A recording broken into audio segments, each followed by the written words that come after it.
Lucas, capítulo 19, versículos 28 a 40. Uma das características da celebração da Páscoa, que acontecia todo ano em Jerusalém, é que era hábito do povo subir para Jerusalém. Jerusalém fica até hoje sobre um monte, e as cidades vizinhas iam para Jerusalém justamente para comemorar e para celebrar a Páscoa. E nesse texto que nós acabamos de ler, encontramos Jesus também subindo para Jerusalém, acompanhado dos seus discípulos. E isso é uma novidade no ministério de Jesus, porque se você ler todo o Evangelho, você vai perceber que quase todo o tempo Jesus desenvolve o seu ministério entre as pessoas mais simples, principalmente da região da Galileia, que era a região mais pobre de Israel, era a região formada por pessoas simples, por pescadores, por pessoas que lutavam para sobreviver, e quase todo o ministério de Jesus foi justamente entre essas pessoas simples da Galileia. E agora, já no final do seu ministério, já se preparando para aquilo que seria a sua morte e ressurreição, encontramos Jesus indo para Jerusalém, que era o centro do poder político, econômico e religioso de Israel. Podemos dizer que Jesus está indo para Jerusalém sabendo qual é o seu destino, qual é o resultado dessa última viagem que ele faz. E nós vamos encontrar nesse texto duas atitudes muito diferentes. De um lado, a atitude do povo em relação a Jesus, e depois a atitude do próprio Jesus. São coisas muito diferentes, aquilo que o povo queria, aquilo que era a expectativa do povo e o que Jesus de fato vai deixar claro para eles. Vemos inicialmente que a atitude do povo acontece porque vai se formando em torno de Jesus uma multidão que ia com ele. Jesus está indo para Jerusalém e se forma como que se fosse um cortejo, o que dava a dimensão daquilo que se tornou a popularidade de Jesus. Na medida em que ele ia indo para Jerusalém, as pessoas iam se juntando e esse cortejo ficava cada vez maior e ficava cada vez mais cheio de gente. E as pessoas então começaram a estender as suas mantas, as folhas de palmeira sobre o chão, e começaram a dizer o seguinte: bendito é aquele que vem, bendito é o rei que vem, saudação que é feita a Jesus como rei. E essa expressão que aparece no texto, bendito aquele que vem, é uma expressão muito comum na época, era uma expressão usada para as boas-vindas àqueles que eram os vencedores. Quando havia uma batalha, quando alguém saía para lutar e voltava vencedor, ele era recebido dessa forma: benditos são aqueles que voltaram e venceram. E aqui é exatamente a mesma expressão que é dita para Jesus: bendito é aquele que vem em nome do Senhor. Jesus é recebido como aquele que é enviado de Deus. E por trás dessa afirmação há uma expressão muito clara, a compreensão de que Jesus é o verdadeiro rei messiânico. Ou seja, eles estão reconhecendo que Jesus é o verdadeiro Messias. Isso você vai encontrar de uma maneira diferente, mas também com essa mesma ideia de apontar para aquele que seria o Messias, lá no Salmo 118, que nós lemos aqui durante o nosso culto. E a afirmação é de que Jesus é o rei. E falar que Jesus é o rei significava que ele era o rei de Israel.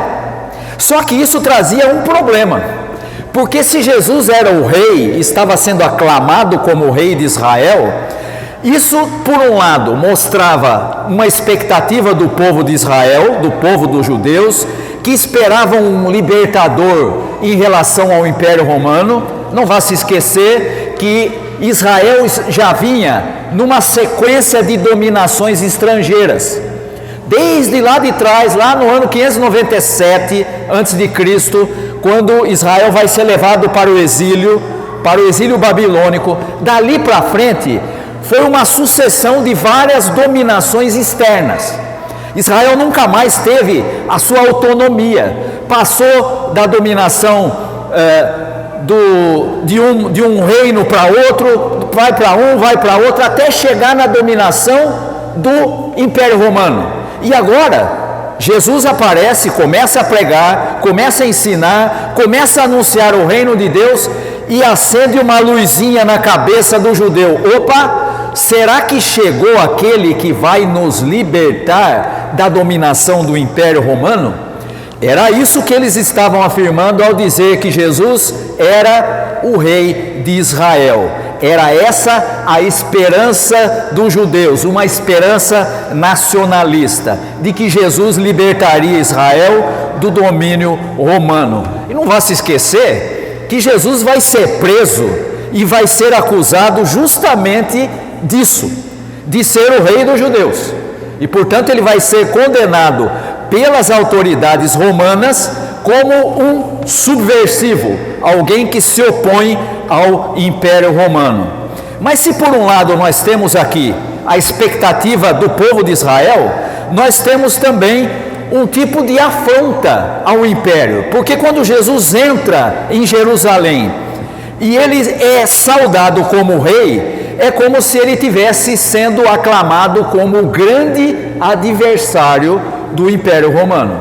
Isso era uma afronta para quem estava no poder, sobretudo o representante do Império Romano, no caso de Israel, era Pôncio Pilatos, que a gente conhece muito bem. Ele até aparece no credo apostólico, a gente só sabe que é ele porque a gente repete isso, né? E ele aparece lá no julgamento de Jesus. Portanto, a aclamação de Jesus como rei era ao mesmo tempo uma esperança de um libertador por parte do povo, mas também era uma afronta ao Império Romano, porque ele estava sendo apresentado como aquele que era o rei de Israel, e o imperador se colocava nessa posição, era ele que era o dono e o soberano sobre todas as coisas.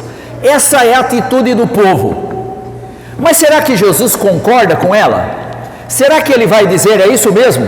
Eu sou mesmo o rei dos judeus? Ou será que ele vai dizer, peraí, as coisas não são bem assim?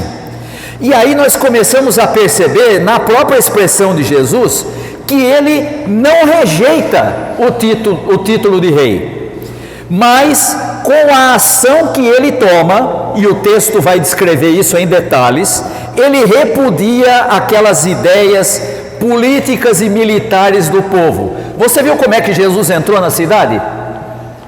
Ele entrou montado no quê? Num jumentinho. E o texto é bem detalhista e diz assim, olha, é um jumentinho que nunca foi montado. Você vai lá, pega o jumentinho, traz aqui e diz, se o dono do jumentinho perguntar, diz, o Senhor vai precisar dele, traga para mim. E eles então colocam um manto sobre o jumentinho e Jesus entra na cidade montado nesse jumentinho. Você concorda que não é exatamente a cena de alguém que vem de uma grande vitória, de alguém que entra de forma gloriosa dizendo, eu sou aquele que chegando? Não é. Portanto, a própria atitude de Jesus rejeita não o título de rei, mas aquelas ideias militares e políticas do povo, porque ele entra montado num jumentinho e com isso ele desmonta toda a pretensão de violência e de realeza humana. Se fosse assim, ele teria vindo num grande cavalo branco, né, para que todo mundo visse como aquele que chegou para mudar a realidade. As suas intenções não são militares, suas intenções são pacíficas. Jesus, e vou aqui reproduzir uma expressão de um amigo meu lá de São Paulo, há muito tempo a gente se conhece. Quando ele interpreta esse texto, ele faz uma afirmação que parece ser muito interessante e eu vou reproduzir aqui. É o reverendo Luiz Carlos Ramos. Ele diz assim sobre esse versículo: Jesus nos ensina que é possível trocar a guerra pela paz, trocar o ódio pelo amor, trocar a ostentação pela humildade, trocar o autoritarismo pelo companheirismo, trocar a intolerância pelo respeito, o rancor pela mansidão, trocar a exploração pela solidariedade, trocar o cheiro da morte pelo aroma da vida. Jesus entra na cidade montado num jumentinho de uma maneira humilde, não como um grande vencedor, mas como o rei que veio trazer a paz. Outra coisa, ele não rejeita o título de rei, mas ele desmonta e repudia aquelas ideias militares e políticas do povo. Isso você vai encontrar da mesma maneira num texto lá do profeta Zacarias, no capítulo 9, quando ele vai falar que as virtudes do verdadeiro Messias seriam que ele seria justo, salvador e humilde. E agora nós vemos exatamente a mesma atitude em Jesus. O oposto da ostentação de poder que era facilmente encontrada em Jerusalém. Os líderes da cidade, sobretudo César, que era o imperador, tinham um projeto completamente diferente do de Jesus. Ele entra montado num jumentinho, mas César, o imperador, tinha outras ideias. O projeto dele era ser reconhecido como se fosse um Deus.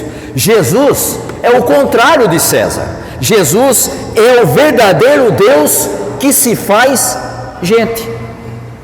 Aquilo que era o sonho de César é feito ao contrário por Jesus. César queria ser adorado como Deus. Jesus é o Deus que se torna ser humano, que se faz gente, que se faz igual a todos nós. Portanto, nós temos aqui uma oposição completa àquilo que era a compreensão do exercício do poder. Jesus traz vida abundante a todos e a sua oferta de paz contrariava os interesses, sobretudo do Império Romano.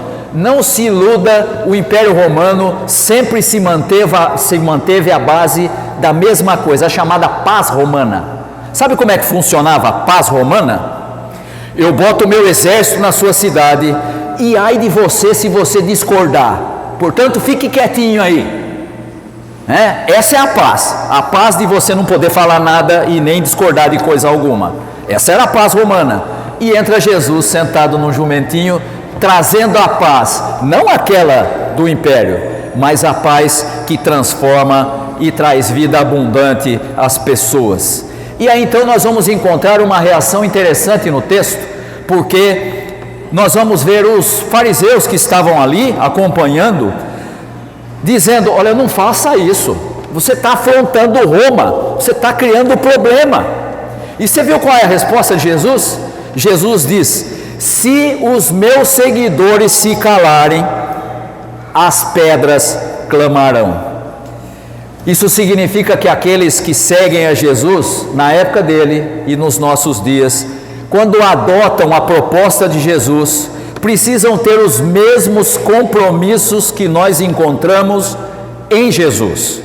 Compromisso com a paz, com a solidariedade, com o acolhimento e com o amor ao próximo. Isso não tem absolutamente nada a ver com o Império Romano e nem com os projetos de poder, nem da época de Jesus e nem dos nossos dias. Os projetos de poder de hoje continuam com os mesmos objetivos. Não pensa que mudou muita coisa. Mudou para ficar tudo igual. Ou seja, continua tendo gente que precisa ter poder para ter cada vez mais dinheiro, para ter cada vez mais poder, para ter mais dominação sobre os outros. E os outros? Problema deles. Continua exatamente igual, mas não deve ser assim entre os seguidores de Jesus. A proposta de Jesus precisa estar presente na vida daquele que se comprometeu a segui-lo. Quando isso não acontece, quando os seus seguidores não seguem o projeto de Jesus, sabe o que acontece? As pedras clamam. Ou seja, infelizmente nós temos que hoje dizer que até ateu está dizendo para cristão, dizendo, peraí, alguma coisa está errada. Eu sempre ouvi falar que Jesus é o Senhor, é aquele que traz a paz, e vocês estão promovendo guerra. Você já viu que hoje em dia tem esse tipo de ideia? Tem gente nas igrejas, nos grupos que se identificam como seguidores de Jesus, promovendo discurso de ódio. Dá uma olhadinha na rede social, você vai ver alguns que se dizem pastores, com discursos que são absolutamente contrários àquilo que Jesus ensinou, mas estão interessados no poder, mas estão interessados em poder político, mas então estão interessados em alguns privilégios que eles podem alcançar pelo fato de estarem ligados à política. Quando você vê alguém desse tipo, e você vê alguém que não tem nenhum compromisso com Jesus, dizendo, isso aí está errado, são pedras clamando e dizendo, peraí, o que aconteceu? Não é assim que Jesus ensinou, não foi isso que ele disse. Esse texto que nos apresenta a entrada de Jesus em Jerusalém, naquela que seria a sua última semana antes da sua morte e ressurreição, aponta para nós, que somos identificados como seguidores de Jesus, a necessidade de recebermos a Jesus, não como a cidade de Jerusalém fez. Sabe por quê? Eles aclamam Jesus como rei, e em menos de uma semana eles pedem para trocar Jesus por Barrabás. Você viu como mudou de ideia rapidinho? O que aconteceu que mudou de ideia tão rapidinho? Porque eles recebem Jesus como o rei que lhes interessa, aquele que vai fazer o que é bom para mim. E quando Jesus entra em Jerusalém, espalha tudo o que está no templo, e se você pegar a sequência desse texto aqui, você vai encontrar Jesus chorando e lamentando por Jerusalém, porque Jerusalém sempre matou todos os profetas que foram enviados por Deus, e não vai ser diferente com Jesus. O que aconteceu? Jerusalém recebe Jesus como rei, mas como o rei que lhe interessa. Que bom que chegou alguém que faz milagre, que bom que chegou alguém que vai quebrar o meu galho, que vai resolver os meus problemas. E Jesus diz, não foi para isso que eu vim, eu não sou remédio para todos os males, eu sou aquele que veio para trazer paz, vida e solidariedade. E por conta disso eles trocam Jesus por Barrabás. E isso nos ensina que nós precisamos receber a Jesus como rei, mas não agir como Jerusalém. Não receba Jesus como rei na sua vida apenas para aquilo que te interessa. Olha, eu recebo Jesus, mas ele vai ficar aqui nesse quartinho do fundo na minha casa, ele vai ficar aqui nesse quartinho do fundo da minha vida, e quando eu precisar de alguma coisa, e quando a coisa apertar, eu já sei para quem que eu recorro. Não serve. Jesus não serve para ser o plano B. Ele precisa ser recebido como aquele que é o enviado de Deus, aquele que traz a possibilidade de conhecermos e vivenciarmos a comunhão com o Pai. Menos do que isso, nós estamos reprisando a mesma coisa que Jerusalém. Bendito o que vem, que maravilha! Mas fica aí quietinho no canto, porque quem manda na minha vida sou eu, quem toma conta da minha vida sou eu, e não me atrapalhe, por favor, porque eu tenho coisas mais importantes para fazer. Mas não se preocupe, a hora que a coisa apertar, pode ter certeza que eu vou te procurar. Aí para o senhor quebrar o meu galho, resolver o meu problema, eu estou com um parente doente, eu estou com um problema na família, tem lá um filho que não se dá com o outro, tem lá o sobrinho que está com problema, então agora chegou a hora? Não chegou a hora não. Jesus não se presta a ser plano B na vida de ninguém. Ele precisa, como o texto nos mostra, ser recebido como o verdadeiro rei, justo, salvador e humilde, mas aquele que nos coloca no caminho do conhecimento do Pai. Que possamos recebê-lo dessa forma, que ele não seja apenas um apêndice na nossa vida, que ele não seja só uma religião. Aliás, Jesus nunca ensinou religião nenhuma, ele traz o reino de Deus. Ele nunca disse, você tem que fazer isso, isso e aquilo, para que Deus goste de você. você tem que seguir o exemplo dele e recebê-lo como aquele que é o verdadeiro Messias. Não o apêndice, mas o Senhor. Que essa seja a nossa maneira de receber a Jesus nesse domingo que chamamos de Domingo de Ramos. Estenda o seu manto, as suas palmas sobre o chão para receber a Jesus, mas não como o rei recebido em Jerusalém, mas como o verdadeiro Senhor, Senhor de todas as coisas, Senhor da nossa vida. Que Deus nos abençoe. Amém.